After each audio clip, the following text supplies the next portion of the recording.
Greetings, sisters. Jumping right into this week's news, it should be no surprise to anyone that John Oliver recently used his platform on HBO to do a shameless hit piece targeting gender clinic whistleblower Jamie Reed during a takedown of Barry Weiss, whose outlet, the Free Press, published Jamie's story. Says Helen Joyce, John's John Oliver's attack on Jamie, who has more integrity in her little finger than he has in his entire body, will not age well. Redex reports that a trans-identified male who brutally stabbed his mother to death has been sentenced to 20 years in prison, according to a press release issued on October 9th from the Brooklyn District Attorney's Office, which, by the way, referred to him as a woman. While it is unclear when Eugene, began to identify as a woman following his 2024 arrest, he was originally detained in a facility for male adults and adolescents, with his intake information correctly listing his sex as male. However, Redex has now learned that Eugene has since been moved to the Rose M. Singer Center, a women's facility on Rikers Island, and his inmate classification has been updated from male to female. He joins multiple violent male criminals currently housed at the center with vulnerable female inmates as a result of the policies embraced by New York politicians that prioritize gender identity over sex. A viral post on X by British academic Eric Kaufman claimed this week that trans identification is in free fall among young Americans.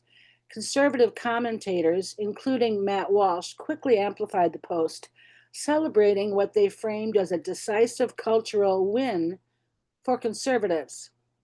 However, a review by journalist Ben Ryan and others who reached similar conclusions found that Kaufman's claim rests on a basic misreading of survey categories and didn't measure trans identification at all. As Ben writes on Substack, the problem is that Kaufman had quite evidently misread the survey data in question. He only had data about shifts in non-binary identification among students, which had swiftly risen and fallen in recent years, and only among students at elite schools at that. Consequently, his claim to have identified a sudden plunge in trans identity in young people was not supported by evidence. The truth is, at least based on the surveys the academic examined, we simply don't know whether there has been a sudden recent decline in trans identification among young people. As I mentioned a few weeks ago, the Supreme Court recently heard oral arguments in Childs versus Salazar, which, as the LGB Courage Coalition writes on Substack, concerns a challenge to a 2019 Colorado law banning licensed counselors from providing conversion therapy to minors, defined as talk interventions meant to alter sexual orientation or gender identity. Therapist Kaylee Childs claims that the statute violates her First Amendment protected right to counsel families seeking to resolve gender distress or same-sex attraction.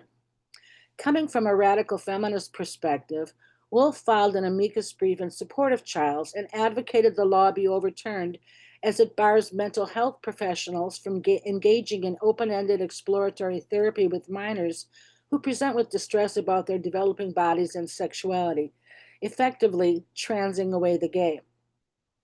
However, as attorney Glenna Goldis points out, if the court shields non-affirming therapy speech on First Amendment grounds, the same logic may also protect therapists who promote gender ideology onto confused gender nonconforming youth as well.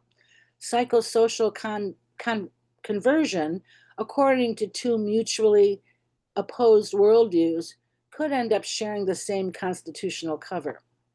It's a complex issue, not to mention that a decision in this case will ripple nationwide, that the coalition discussed at length in its recent Informed Dissent podcast titled, When Should We Regulate Speech?, which in my view is definitely worth a listen.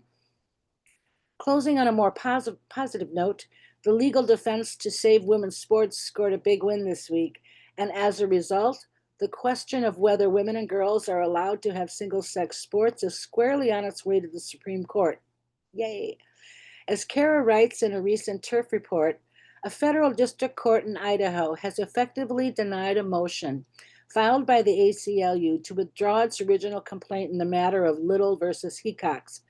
This is a case in which the ACLU filed a legal complaint against the governor of Idaho in 2020, alleging that a man named Lindsay Hecox is a woman and therefore has a constitutional right to compete in women's sports. Now, 5 years later, the ACLU wants the whole thing to go away, as it clearly doesn't like the suit's prospect on appeal.